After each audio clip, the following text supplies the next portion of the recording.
Nah, kali ini kita akan masuk ke materi baru, masih di bab yang sama ya, yaitu tentang penginderaan jauh. Nah, mungkin ini adalah sesuatu istilah yang masih asing nih bagi kalian. Kalau biasanya Bu singkat penginderaan jauh dengan PJ. Nah, apa sih penginderaan jauh itu? Nah, untuk lebih lengkapnya, kita akan bahas kali ini satu persatu mengenai apa sih penginderaan jauh dan bagaimana proses dalam penginderaan jauh itu dilaksanakan.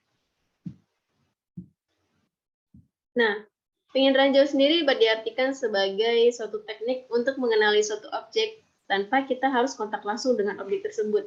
Jadi misalnya nih, kita kepengen untuk meneliti suatu wilayah di sekitar Nusa Tenggara Barat.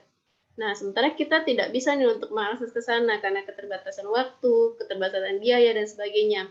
Nah, teknik penginderaan jauh ini menjadi salah satu alternatif nih yang memudahkan kita untuk bisa meneliti wilayah Nusa Tenggara Barat tersebut tanpa harus kita datang langsung ke wilayah tersebut. Nah, menarik bukan? Bagaimana cara dan teknik penggunaan penginderaan jauh ini dalam kehidupan sehari-hari? Mari kita lihat prosesnya. Nah, di sini ada sebuah gambar di pojok sebelah kiri itu menggambarkan tentang bagaimana sih proses atau tahapan-tahapan dalam penginderaan jauh. Kurang lebih ada A sampai H. Nah, di sini ada A sampai H proses. Jadi kurang lebih ada 8 proses ya yang harus kita lewati untuk bisa menerapkan penginderaan jauh ini tadi. Nah, pertama A ini adalah sumber tenaga nih. Nah, di situ digambarkan di dalam sebuah bagian ini tadi adalah itu adalah sumber tenaga. Nah, sumber tenaga ini terbagi menjadi dua nih. Nah, ada sumber tenaga yang sifatnya pasif, ada sumber tenaga yang sifatnya aktif. Nah, kalau pasif ini sebagai contohnya adalah sumber tenaga alami nih yang berasal dari matahari. Nah, kalau untuk yang sumber tenaga aktif ini biasanya digunakan sumber tenaga buatan yaitu dari gelombang elektromagnetik. Nah, kalau untuk di gambarnya sendiri ini yang digambarkan adalah menggunakan sumber tenaga pasif atau berasal dari matahari. Nah, untuk kemudian setelah sumber tenaga ini kita mengenal juga atmosfer. Nah, di sini apa sih peran atmosfer? Nah, jadi di sini atmosfer ini adalah sebagai penghalang nih.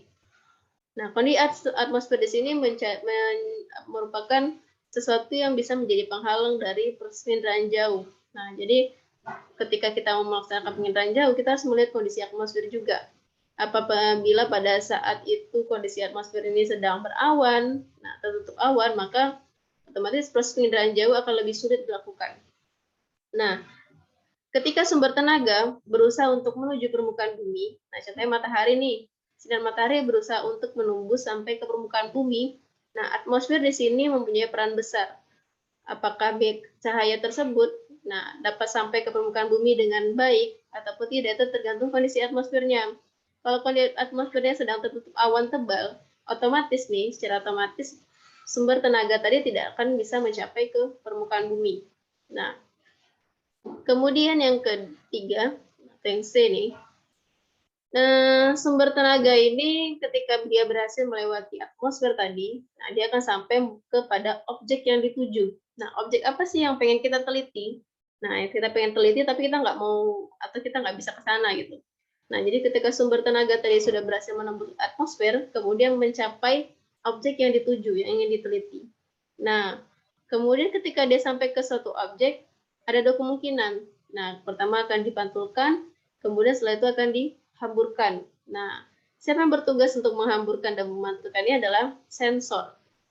Nah, untuk sensor sendiri, nah, objek yang dipantulkan dan dihamburkan tadi akan direkam oleh si sensor. Jadi sensor ini akan menangkap nih.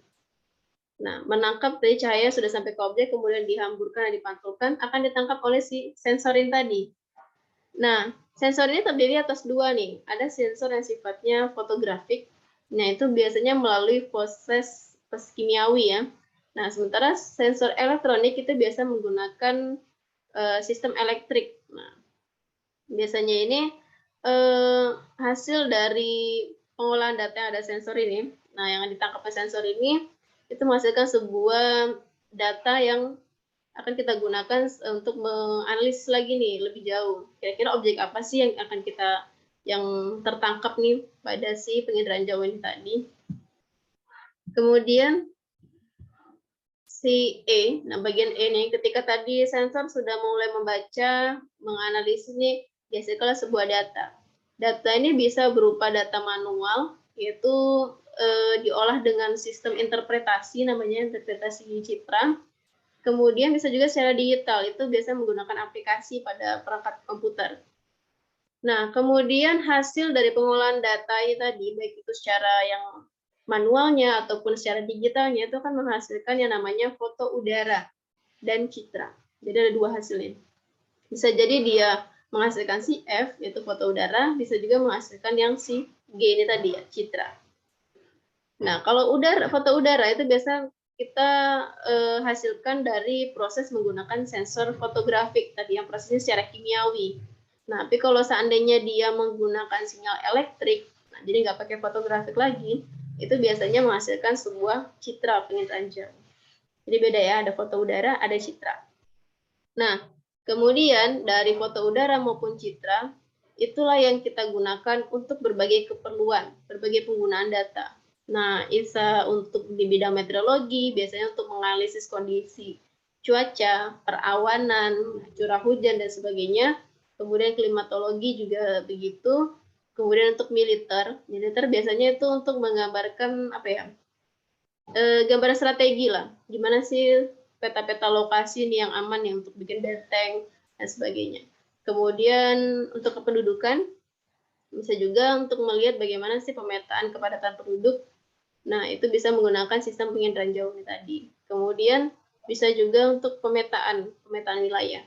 Nah, tentu penginderaan jauh ini sesuatu yang sangat-sangat bermanfaat ya, dan selain dia bermanfaat dengan berbagai macam penggunaan datanya, dia juga lebih simple ya, karena kita tidak harus survei-survei langsung ke wilayah tersebut, tapi kita bisa mengenal suatu objek itu tanpa kita menyentuh langsung nih objek tersebut.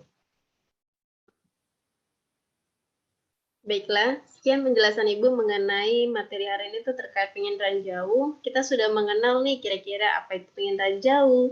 Kemudian kita juga tadi melihat bagaimana proses terbentuknya penginderaan jauh itu sendiri, serta manfaat dari penginderaan jauh yang sudah Ibu sampaikan. Nah, mudah-mudahan apa yang Ibu sampaikan hari ini dapat bermanfaat bagi kalian semua. Semoga materi hari ini cukup menyenangkan ya. Jadi, selamat bertemu di pertemuan selanjutnya, di materi berikutnya lagi. Sampai jumpa. Wassalamualaikum warahmatullahi wabarakatuh. Selamat pagi semuanya.